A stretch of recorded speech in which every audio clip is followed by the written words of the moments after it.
Caminhos do Oeste. Oferecimento Corretora Oeste Foz. Faça sua cotação em seguro de automóvel, residência, vida e previdência. Proteja o seu bem mais precioso. E Plano de Saúde Itamed. Faça já o seu e garanta o atendimento no Hospital Ministro Costa Cavalcante.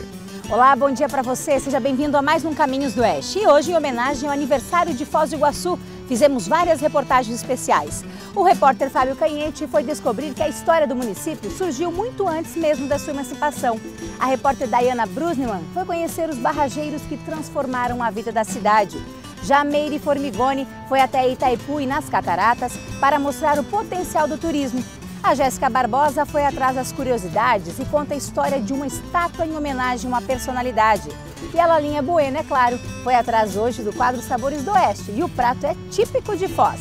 Isso e muito mais no Caminhos do Oeste que está começando agora em homenagem aos 99 anos de Foz do Iguaçu.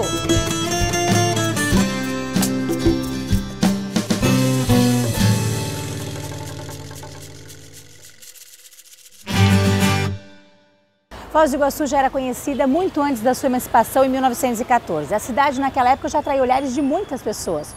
Hoje, várias recordações ficaram marcadas na história e é isso que nós vamos acompanhar nesta reportagem. A história de Foz começou muito antes mesmo de virar um município constituído. Os primeiros registros mostram que em 1542, a expedição colonizadora de Pedro Álvares Nunes Cabeça de Vaca visitou essas terras e descobriu as famosas Cataratas do Iguaçu. Mas essa região ficou por centenas de anos despovoada pelo homem branco. Em 1881, houve o registro dos primeiros moradores. 7 anos mais tarde, o historiador Rogério Martins registrou que a cidade tinha 324 pessoas. Mas esse número poderia ser ainda maior, porque não foi catalogado a população indígena. Nesse período, já existia a presença de militares.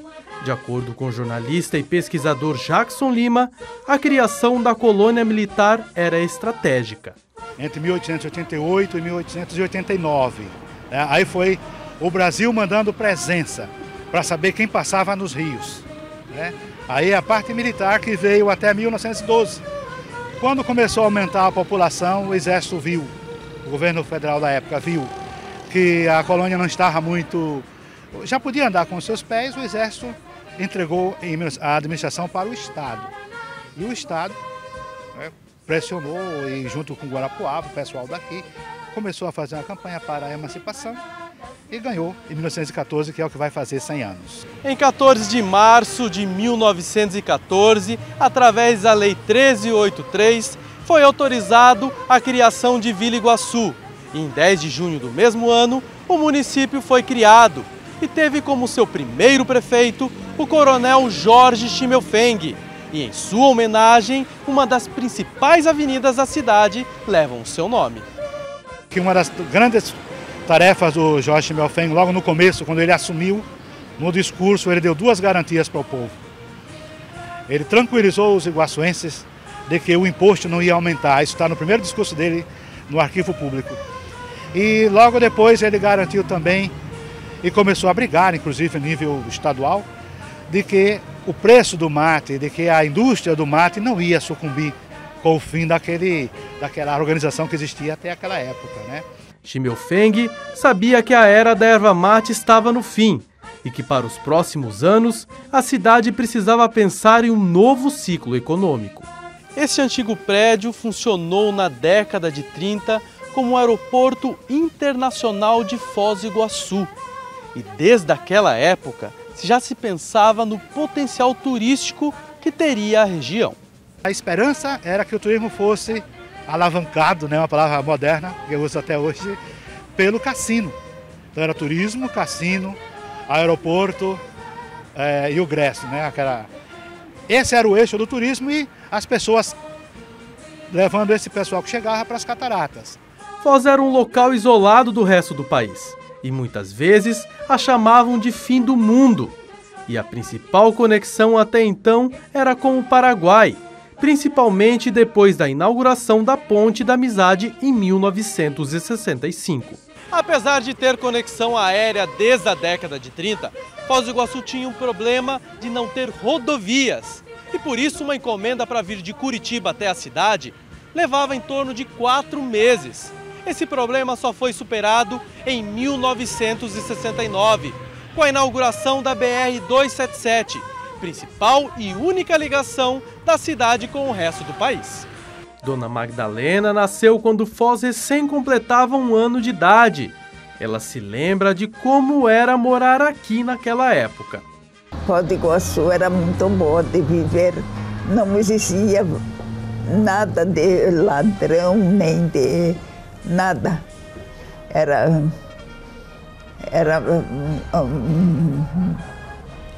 Podia dormir até com as portas abertas, que não existia nada. Só os navios que vinha da Argentina até Porto Mendes. Aí eu ia assistia, olhando os navios no porto.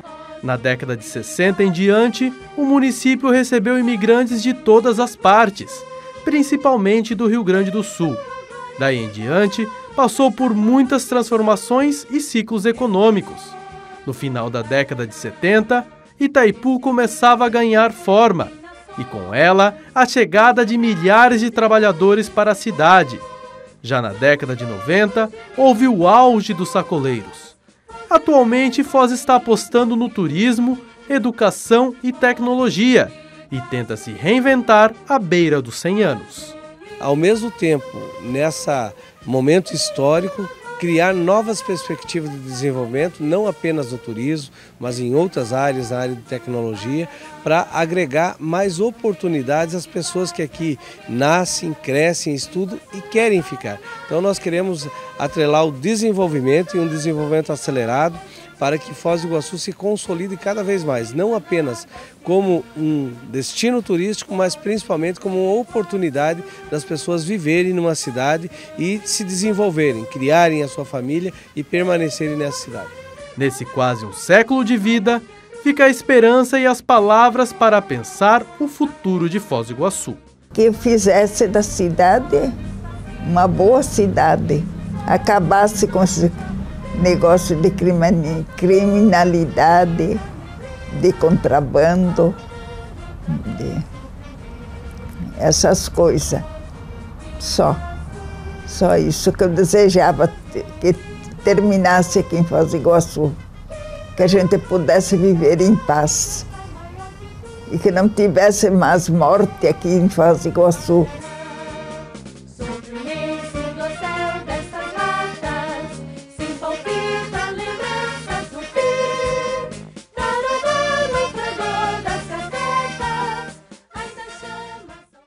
Esse bairro abrigou a maioria dos barrageiros que vieram para erguer a Itaipu Binacional. Estamos na Vila C.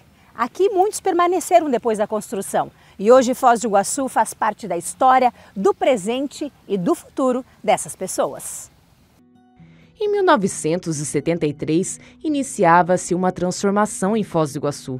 A cidade foi escolhida para abrigar a maior geradora de energia limpa e renovável do planeta. Saía dos papéis a usina que iria suprir a futura demanda de energia do nosso país, que começava a crescer desenfreadamente. Um dos projetos de engenharia mais ambiciosos do mundo começava a ser construído. Os iguaçuenses da época não imaginavam o tamanho e dimensão da hidrelétrica de Itaipu, uma das obras mais incríveis e fantásticas. A cidade, com pouco menos de 20 mil habitantes e apenas 2 ruas asfaltadas, virou um formigueiro humano. Mais de 40 mil homens, entre brasileiros e paraguaios, dedicaram parte de suas vidas para concluir essa obra gigantesca, que hoje atende a 2 nações. Para abrigar essas pessoas, Itaipu construiu alojamento para os trabalhadores, um lugar que traz muitas recordações para o seu Irineu. Lembrança, eu tenho umas boas e tenho umas ruins, né? Às vezes nós dormindo, de madrugada, os guardas chegavam a fazer vistoria, né? Aquela barulheira e o cara meio dormindo ali, tinha que levantar porque vinha fazer batida nos barracos, né? Que tinha muito peão que vinha da cidade, para ver se o cara não tinha levado arma ou droga e coisa. Naquele tempo já em droga não se falava muito, quase não conhecia. Isso aí começou um tempo pra cá, né? Mas arma, ou cachaça, esses negócios.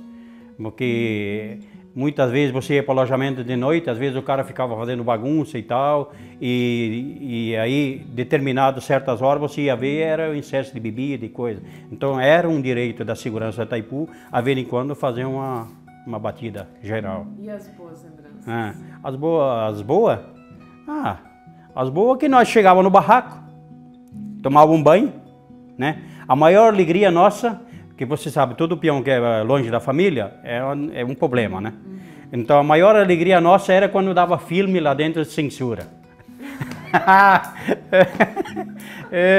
Esse era o nosso maior divertimento. E depois, quando você saía, por exemplo, do refeitório, aí você ia para uma mesa de sinuca, jogava um sinuca ou um futebol. Muito bom mesmo. Para os curiosos que sentem vontade de reviver o cotidiano desses trabalhadores, existe hoje o Espaço dos Barrageiros no PTI.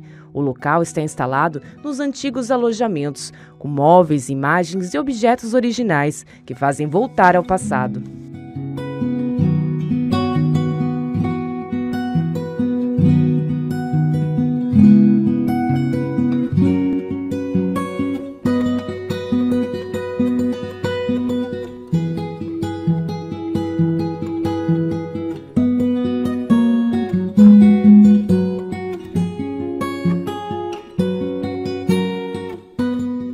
Muitos que vieram de outras cidades não quiseram mais ir embora, como seu Cabral, que trabalhou em vários lugares do Brasil e escolheu Foz do Iguaçu para se firmar e criar seus filhos. Nenhuma das cidades que nós passamos, minha esposa não gostou. É muito tumulto, muito movimentado. Morei em Poços de Caldas, que é um lugar muito bom, que eu gostei. Minha esposa não gostou, que é muito frio.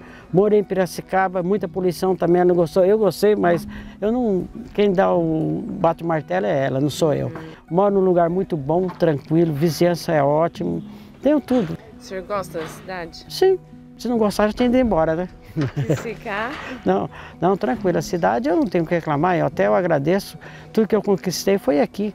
E meus filhos também, eu já tenho netos nascidos aqui, então não tenho o que falar aqui. A escolaridade para meus filhos também, ótimo. Você é feliz e não sabe. Pensa que fora está melhor, está pior, aí volta. Então aqui é perfeito. E realizou sonhos? Eu ultrapassei daquilo que eu planejei. Assim como o seu Cabral, o ferreiro Irineu não quis mais voltar para sua cidade em Santa Catarina. Ele conta que Foz do Iguaçu abriu as portas para ele e hoje tem orgulho. E muito, né? Como que não vou sentir o que eu tenho, o que vocês veem que eu tenho hoje, da onde que saiu? Se não fosse esse canteiro de obra, será que eu tinha feito isso? Acho que não, né?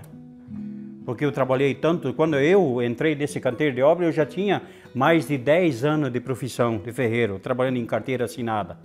Quer dizer que, o que eu fiz nesse tempo? Né? Pagava aluguel, né?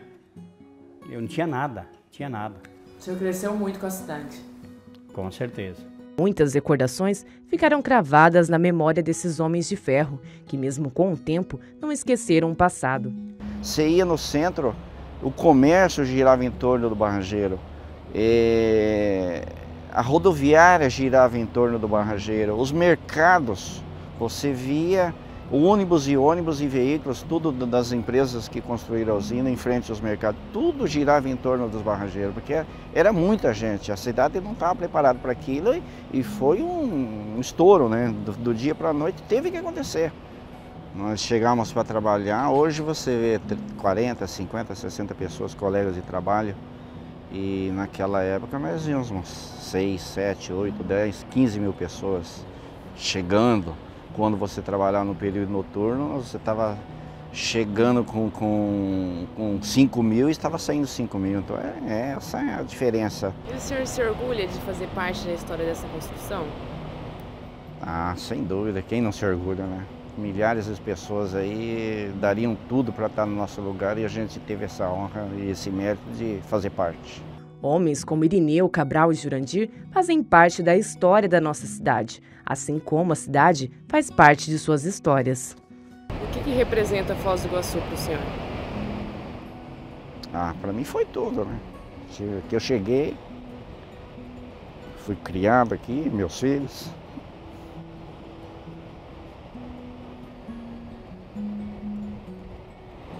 emoção, né? É demais. Faz parte.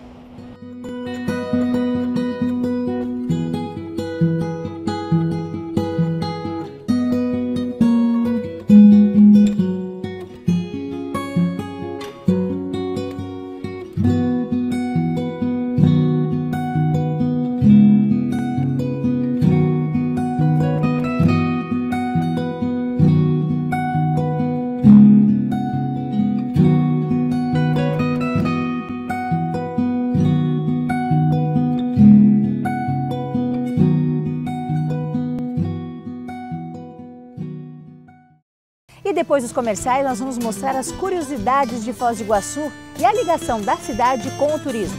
Até já!